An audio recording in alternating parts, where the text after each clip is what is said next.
우리가 살다 보면 참 안타까운 일들이 있습니다만은 그중에 저는 한 가지가 사람이 만들어 놓고 사람이 만든 것에 스스로 묶이는 것이라고 생각합니다.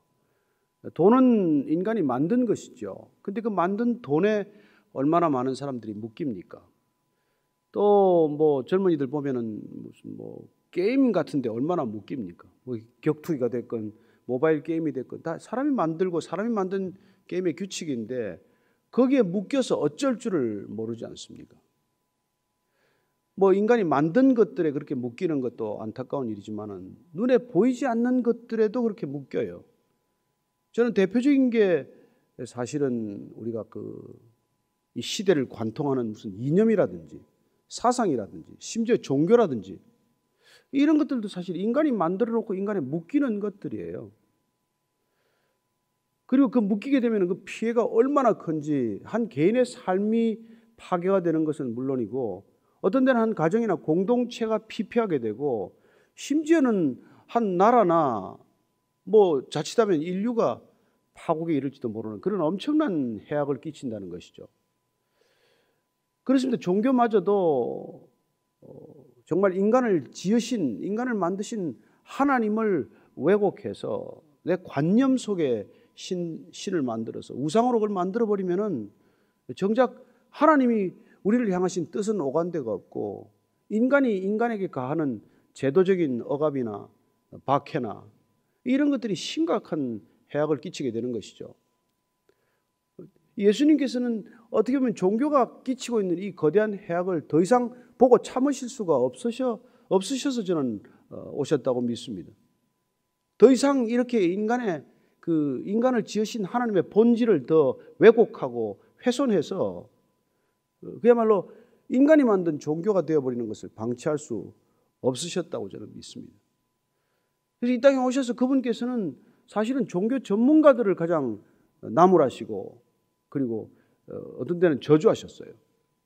뭐 대제사장과 제사장, 서기관, 바리새인들, 율법학자들 이런 사람들이 어떻게 보면 하나님을 너무나 왜곡시켜서 그들이 그 하나님을 왜곡한 것을 전통으로 만들고 그 전통이 거대한 족쇄가 되어서 진정한 신앙인들의 신앙을 이렇게 숨도 못 쉬게 만들어버린 것이죠. 오늘 어떻게 해서 그렇게 됐는지를 그 한 사례를 우리에게 직접 보여주고 있습니다. 오늘 말씀 12장 1절 2절 말씀입니다. 같이 읽습니다. 시작. 그때 예수께서 안식일에 밀밭 사이로 가실새 제자들이 시장하여 이삭을 잘라 먹으니 바리새인들이 보고 예수께 말하되 보시오 당신의 제자들이 안식일에 하지 못할 일을 하나이다. 오늘 이 사건이 일어나는 시간은 안식일이에요. 장소는 밀밭 사이라고 되어 있습니다. 예수님께서 지금 밀밭 사이로 제자들하고 함께 가다가 제자들이 배가 고파서 그 밀밭에 이삭을 잘라 먹은 거예요. 손으로 아마 비벼서 그 나달 센 걸 그냥 그렇게 먹은 것이겠죠. 보기 얼마나 안 됐습니까? 얼마나 배가 고프면 이 밀밭 이삭을 잘라 먹겠어요. 근데 이 먹는 것 자체는 잘못된 건 아닙니다. 왜냐하면 신명기를 보면은 사실 참 하나님이 너무나 재미있으신 분이에요.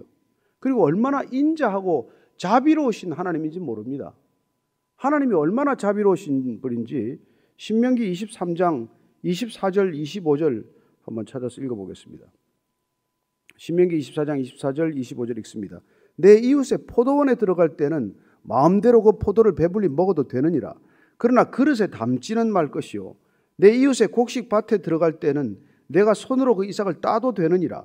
그러나 내 이웃의 곡식밭에 낫을 대지는 말지니라. 배고픈 사람들은 포도원 지나갈 때 포도를 배불리 따먹으라는 거예요. 배고픈 사람들은 밀밭을 지나갈 때 이삭을 잘라 먹으라고 말합니다. 얼마나 인자하신 하나님이에요. 얼마나 넉넉한 정말 하나님의 마음 심성이 느껴지세요. 그분은 본질이 자비로우신 분이니까, 자비이시니까. 그렇습니다. 그분은 지금 우리의 인간의 필요를 외면하지 않는 분이에요. 허기를 채워야 한다는 필요를 채우라. 그러나 탐욕을 채우지는 말아라.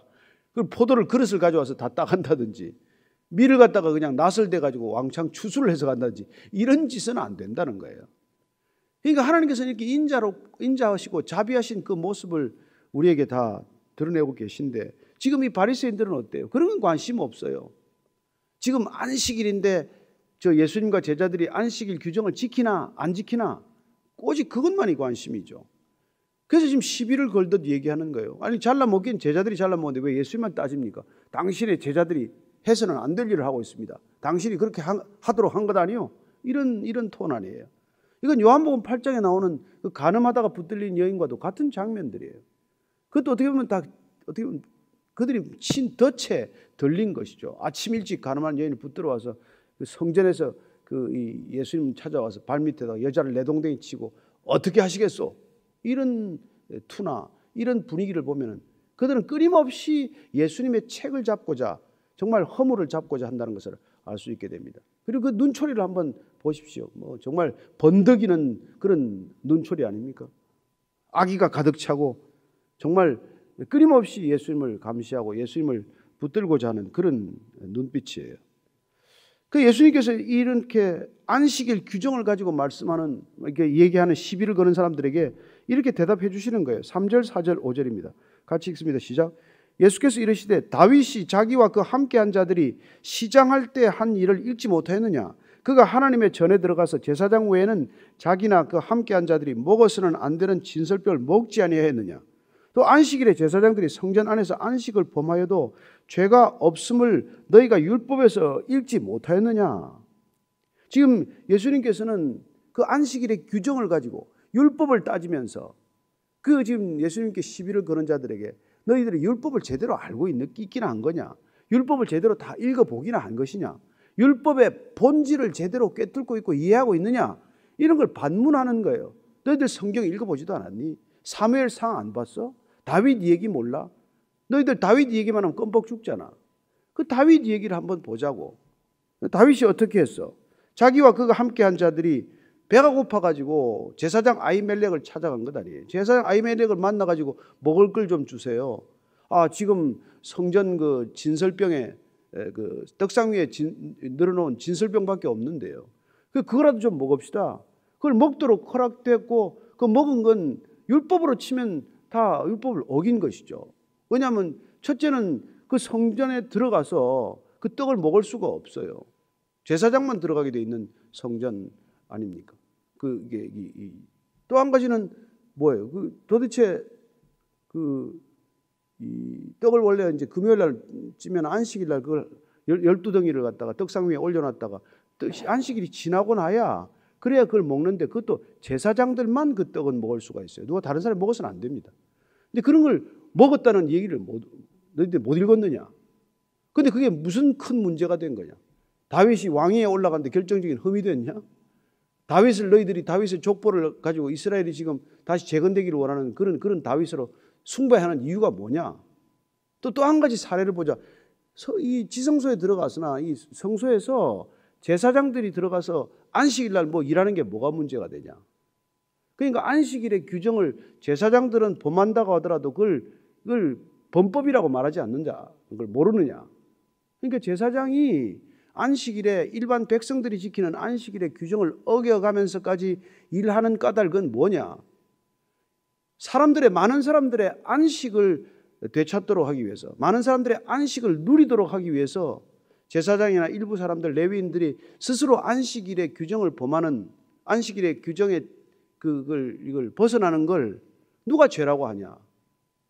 자, 그렇다면은 안식의 참다운 뜻이 뭐냐? 사람들이 안식을 회복하기 위해서 내가 안식을 스스로 제한하는 것은 그건 어떻게 보면 그게 그 사랑의 본질 아니냐? 하나님의 본질은 그런 것 아니냐?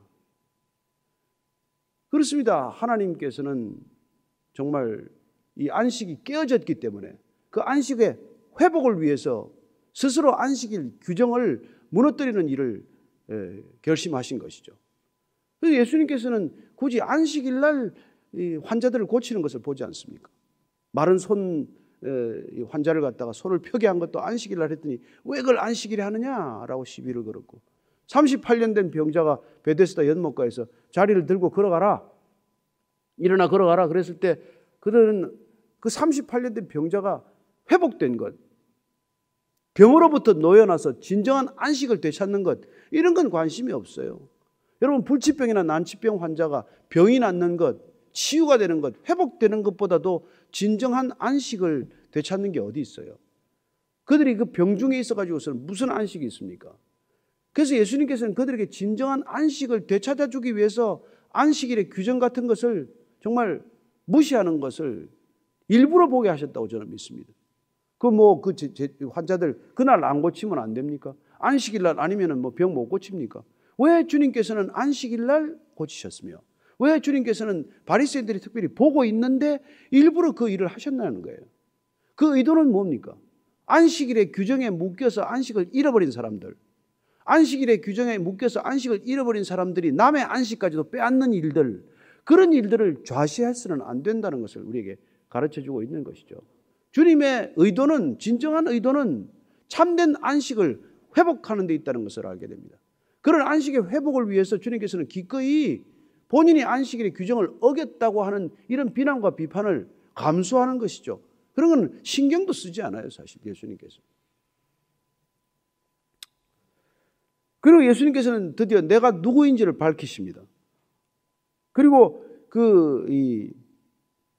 주님께서는 안식일의 주인이 누구신지를 우리에게 다시 한번 뒤에 밝혀주지 않습니까? 그래서 이 안식에 대한 규정을 우리가 한번 더 자세히 볼 필요가 있어요. 출애굽기를 한번 다시 보시면은 안식일이란 뭡니까? 안식일이란. 출애굽기 20장 8절에서 11절까지 읽어드리겠습니다.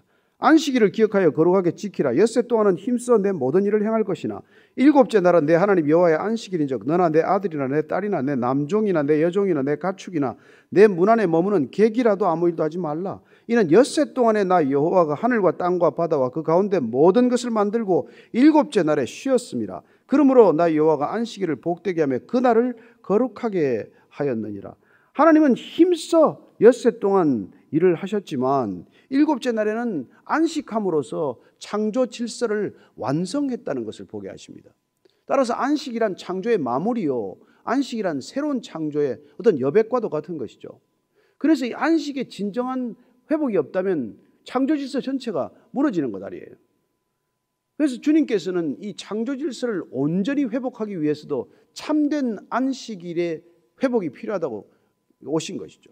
그리고 그 안식일의 진정한 본질을 회복시키기 위해서 안식일의 규정을 만들고 전통을 만들어서 사람들의 안식을 잃어버리게 하신 것에 집중적으로 예수님께서는 비판을 가하는 것이죠. 그래서 종교 전문가들이 너희들은 도대체 뭘 한 거냐 도대체.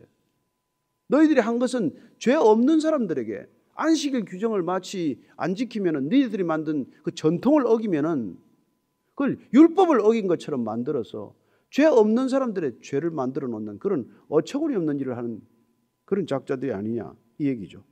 그리고 주님께서는 당신 자신이 누구인 것을 이렇게 말씀하십니다. 또 내가 너희에게 이르노니 6절입니다. 시작. 내가 너희에게 이르노니 성전보다 더 큰 이가 여기 있느니라. 예수님께서는 이 이스라엘 백성들이 성전 중심의 신앙이라는 것을 지금 한 번 더 지적하고 넘어가자는 거예요. 왜냐하면 성전은 하나님을 위해서 지은 집 아니에요. 그런데 하나님보다도 성전이 더 중요한 신앙이 되고 만 거죠. 그래서 지금 이스라엘 백성들의 신앙의 문제는 뭐가 생긴 겁니까? 성전 숭배 사상이 생긴 거나 마찬가지예요. 성전이 우상이 된 거나 마찬가지예요. 예배 드리는 대상보다도 예배 드리는 공간이 더 중요한 거죠. 예배 드리는 대상보다도 예배 드리는 절차가 더 중요해진 거예요. 예배 드리는 대상보다도 예배 드리는 내가 더 중요해진 거예요. 이게 신앙의 타락이고 이게 신앙의 본질을 잃어버렸다는 것입니다. 그래서 예수님께서 지금 이렇게 말해요. 성전보다 더 큰 이가 여기 있느니라. 무슨 말씀이에요? 내가 성전보다 더 크다. 누가 이런 말씀을 할 수 있습니까? 성전의 주인 되시는 분만이 이런 말씀을 하실 수 있지 않겠어요? 성전보다 내가 더 크다. 내 집을, 기도하는 만민의 집을 강도의 구렬로 만들지 말아라. 그렇지 않으면 내가 이 성전을 그냥 돌 위에 돌 하나 남기지 않고 다 무너뜨려 버릴 것이다. 그렇게 말씀하신 것이죠. 그러니 성전을 허물라. 내가 사흘 만에 새로 짓겠다. 이런 자꾸 알 듯 모를 듯 말씀을 하시니까 이 성전에 이 모든 것을 걸고 있는 이스라엘 백성들은 당연히 이 종교 전문가들이야. 성전 모독죄다. 어떻게 성전을 저렇게 모독? 성전을 모독하는 것은 곧 하나님을 모독하는 것이다. 하나님을 참남케 하는 것이다. 이렇게 갖다 붙여서 예수님을 십자가에 못 박지 않습니까? 근데 예수님께서는 성전보다 더 크다. 궁극적으로 요한계시록에 가면 성전은 없습니다. 예수 그리스도와 하나님이 성전이 되시니라. 또 사도 바울을 통해서 우리에게 계속해서 예수님이 하신 일을 우리에게 알려주지 않습니까? 너희가 곧 성전이라. 하나님께서 우리에게 보내주신 성령님이 우리 안에 거하시면 우리가 성전 되는 것이지 눈에 보이는 저 건물이 성전이라고 말하지 말라. 그 얘기를 하시는 것 아닙니까? 주님께서는 성전보다 더 크다. 그리고는 이제 정말 결정적으로 종교와 신앙의 차이랄까요? 이걸 한마디로 정리해 주시는 것이죠. 7절, 8절 한번 다시 읽겠습니다. 시작. 나는 자비를 원하고 제사를 원하지 아니하노라 하신 뜻을 너희가 알았더라면 무죄한 자를 정죄하지 아니하였으리라. 인자는 안식일의 주인이니라 하시니라. 자, 지금 보십시다. 이 말씀은 호세아서 6장 6절 말씀이에요. 호세아서 6장 6절 말씀을 지금 주님께서 다시 인용을 하신 것이죠.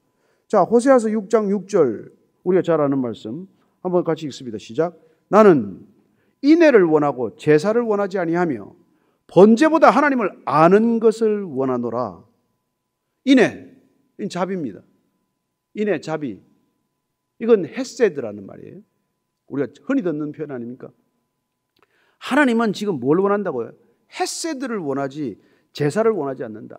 제사란 여기서는 제물과도 같은 뜻입니다. 하나님은 자비를 원하지 제사나 제물을 원하지 않는 분이라는 거예요.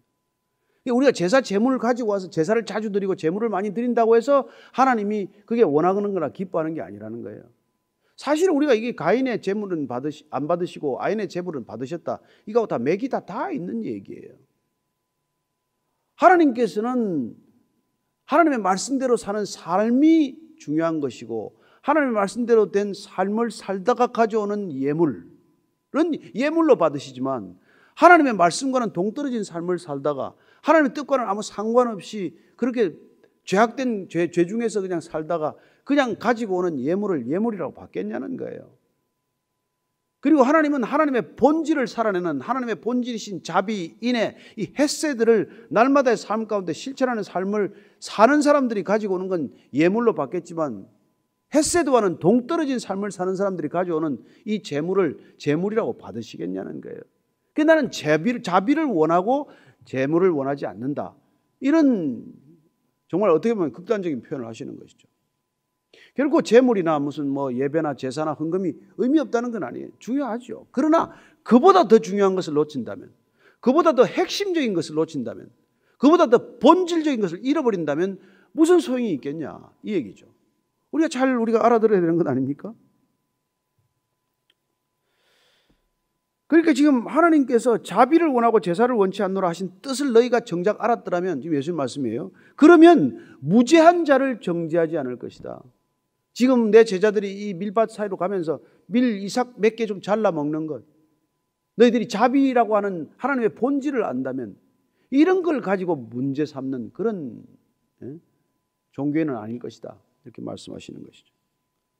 그래서 우리가 마태복음 15장 3절을 보면 예수님께서 다시 이 문제를 정확히 해석해 주십니다. 마태복음 15장 3절이에요. 같이 읽습니다. 시작. 대답하여 이르시되 너희는 어찌하여 너희의 전통으로 하나님의 계명을 범하느냐. 지금 유대교의 문제는 뭡니까? 지금 대제사장이나 바리새인들 서기관들의 신앙의 문제는 뭐예요? 예수님 뭐라고 말씀하세요? 너희의 전통으로 미시나나 탈무드나 이런 거 얼마나 많은 걸 만들어놨어요. 그러니까 어떻게 보면 계명을 해석이 계명을 더 앞질러버리는 일들을 하게 되고 계명보다도 자기들의 전통을 늘 앞세우는 게 된단 말이에요. 지금도 사실 우리 한국 교회도 그런 게 많아요. 어떻게 보면 이렇게 믿음의 선배들로부터 물려받은 이 전통이 더 중요한 거죠. 극단적인 게 뭡니까? 교단이 하나님보다 더 중요한 거죠. 교파가 예수님보다 더 중요한 거죠. 어떻게 보면 교회 건물이 십자가보다 더 중요한 거죠. 모든 것이 뒤바뀌었단 말입니다. 어떻게 보면 죄인들의 속성이 그대로 드러난 거예요. 여러분, 죄인의 속성이란 사실 하나님보다 내가 더 중요한 건 다 죄인이 아닙니까? 그러니까 하나님보다도 내가 더 중요해졌기 때문에 내가 드리는 예배 형식이 더 중요한 거예요. 하나님보다 내가 더 중요하기 때문에 내가 드리는 헌금이 더 중요한 거예요. 지금 예수님께서 아주 그냥 우리 종교적 행위란 뭐냐? 그는 전통이 계명 율법보다 더 중요한 건 종교가 되는 것이고, 신앙이란 뭐냐? 인간이 어떤 전통을 가졌건 어떤 과거를 가졌건 어떤 업적을 가졌건 그것보다도 하나님의 자비가 더 중요하다. 자비가 더 중요하다. 사실 하나님의 자비가 강물처럼 흐른다면 이 땅에 교회가 그야말로 사람들에게 무슨 비난받을 이유가 뭐가 있겠습니까? 하나님의 자비가 철철 흘러 넘치는 그런 곳이 우리가 교회라면 왜 교회에 대해서 사람들이 무슨 이러쿵저러쿵 말하겠어요? 정말 오늘 주님께서는 그래서 무죄한 자를 정죄하는 일들이 뭐냐면 이게 죄 산업이 특징이에요. 어떻게 보면 그 당시에 이 바리새인들이나 서기관들이 한 일은 뭡니까? 무죄한 자를 정죄하기 위해서 그런 많은 계명 아닌 그런 전통들을 앞에 내세운 것이죠. 그래서 사람들을 끊임없이 비판하고 죄의식을 심어주고 죄책감을 불러일으키고 그래서 죄값을 치르도록 하고, 그래서 어떻게 보면 끊임없이 제사는 반복되지만 전혀 죄인들의 속성은 변하지 않는 그런 거대한 종교 시스템 속에 그들은 기득권 세력으로 안주한 것이죠. 그래서 그래 기득권을 지키기 위해서 그들은 신앙인들을 종교인으로 만들어서 어떻게 보면 거대한 죄 산업, 죄 비즈니스, 그런 죄 비즈니스를 일으켜 놓은 거예요. 이 땅에 많은 종교들은 그런 죄 비즈니스나 다름없습니다. 예수님께서 오셔서 그걸 다 없애버리니까, 이제부터는 죄를 따지지 마라. 영 단번에 내가 제물됨으로써 더 이상 죄 문제 거론하지 말아라. 더 이상 무죄한 자를 정죄하지 말아라. 이게 예수님의 놀라운 십자가 은혜 아닙니까? 그래서 그분은 이 땅에 진짜 하나님의 본질이신 그 자비를 그대로 오셔서 다시 드러내시고 이 자비를 통해서 우리의 신앙의 본질을 회복해 하시는 놀라운 일들을 한 것이죠. 그래서 어떻게 보면 이 당시 유대교의 종교 지도자들이 한 일은 그렇게 무죄한 자를 정죄함으로써 그들은 마치 감시 카메라를 사방에 달아놓은 거나 마찬가지예요. 그래서 조금이라도 일탈되는 행동, 자기들이 정한 그 율법과 전통을 정말 자기들의 그 계명과 율법을 벗어난 사람들은 가차없이 그렇게 처벌하고 그들을 가차없이 정죄함으로써 그들이 다시 돌아올 수 없도록 만들거나 마찬가지예요. 오늘날 이 시대 가나안 성도들과 마찬가지예요. 그런데 왜 돌아오겠습니까? 가나 떠나버리지. 저는 하나님께서 우리에게 십계명을 주신 것도 하나님께서 자비한 성품을 드러낸 거예요. 십계명을 통해서 하나님이 자비가 이 땅 가운데 하나님의 백성 가운데 흘러갈 때 하나님의 자비를 입은 백성들은 어떻게 사느냐의 모습을 담은 게 십계명이에요. 그리고 또 한 가지 하나님께서는 제사 제도를 준 것은 십계명을 어겼다고 그렇게 이제 끝났나 하고 탄식하고 한숨 쉬지 말고 다시 돌아오도록 하기 위해서 그 죄를 용서하고 죄로부터 돌이킬 수 있는 방법으로 하나님께서는 이 제사를 허락한 거란 말이에요. 제사를 통해서 끊임없이 회복되도록 하신 것이 하나님의 본질이고 자비의 속성이 흘러나온 자비의 속성이 나온 인간에게 용서 제도가 곧 제사라는 것을 알게 됩니다. 이걸 악용을 한 거란 말이에요. 이걸 종교인들이 그걸 악용해서 자기들의 기득권으로 만들어버린 것이죠. 그래서 사도 바울이 그걸 깨닫고 나니까 그는 드디어 비로소 이 율법으로부터 자유하는 놀라운 자비의 본질을 회복한 참된 신앙인으로 거듭나고 만 것이죠. 그러니까 거듭났기 때문에 그는 어떤 고백을 합니까? 우리가 고린도전서 13장을 보면은 그 유명한 고백이 있지 않습니까?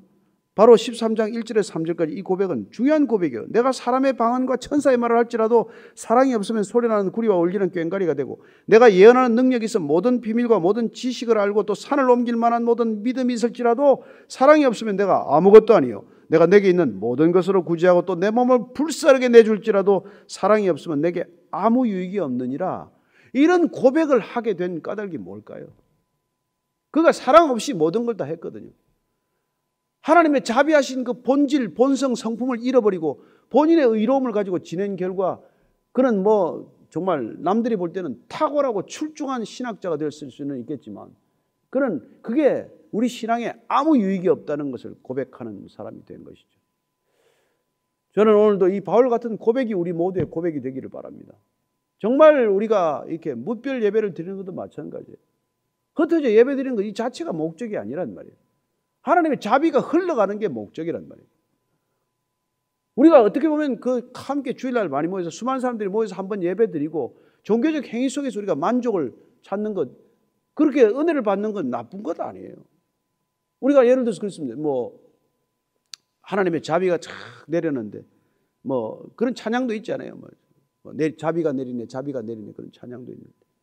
그러면 그런 찬양을 우리가 부르면서 정말 자비가 내한테 쏟아지는 것 같은 걸 느끼고 너무 은혜가 되고 너무 감사해서 아침에도 오고 저녁에도 오겠습니다. 한 주간 내에 오겠습니다. 다음 주도 오고 내달에도 오고 내년에도 오고 일생 오겠습니다. 하나님이 기쁘시겠죠. 매일 오겠다는데. 그리고 그 자비 안에 머무르겠다는데 얼마나 좋아요. 그러나 하나님이 지금 이 말씀을 위해 자비보다도 제사를 더 중요하게 여기지 않겠다는 본질은 뭐예요? 우리가 와서 그렇게 하나님께 늘 기쁨의 제사를 드리는 것보다도 하나님의 자비를 알면 그 자비를 누군가에게 흘려보내는 것을 하나님은 더 원하신단 말이에요. 그래서 내가 폭포수 아래, 자비의 폭포수 아래에서 자비에 흠뻑 젖었습니다. 짱대비와 같은 것을 맞아서 저는 자비의 머리끝에서부터 발끝까지 그냥 물이 철철 흐르는 자비를 지금 느낍니다. 이걸 가지고 내일도 오고 오늘도 오고 또 물 맞겠다고 이미 젖었는데 매일 와서 젖겠다고 하는 게 중요한 게 아니라 내가 이제 젖었으면 메마른 사람들, 메마른 땅을 종일 걸어가는 사람들, 발이 부르트고 입술이 부르트고 은혜가 없어서 죽어가는 사람들, 도대체 하나님의 자비라고는 맛을 보지를 못하는 저 사람들을 데려다가 은혜의 단비를 맞게 하고 정말 자비의 폭포수 아래 세우게 하는 것, 이게 더 중요하다, 그 얘기를 하고자 하는 것이죠. 그게 지금 예수님께서 이 땅 가운데서 정말 신앙의 본질을 회복시키고 하나님의 본질을 다시 우리에게 드러내고자 하는 진정한 예수님의 의도라는 것을 깨닫게 됩니다. 너희들이 정말 자비를 안다면, 그러면 제사보다도 자비가 더 중요한 것을 안다면 그런 신앙인은 도대체 어떻게 살아갈 것인지에 대한 분명한 기준과 답을 우리에게 주고 있지 않습니까? 우리가 그런 자비를 맛보았다면, 그런 자비가 철철 우리에게 흘러넘친다면 우리는 하나님 앞에 와서 그냥 제사 드리는데 목을 매는 존재가 아니라 그 놀라운 자비를 누군가에게, 하나님을 모르는 사람들, 그냥 자비라고는 한 번도 맛보지 못한 사람들에게 다가가서 하나님께로 데려와서 그 자비의 폭포수 아래 서게 하는 것, 이것이야말로 하나님이 기뻐하는 것 아니겠어요?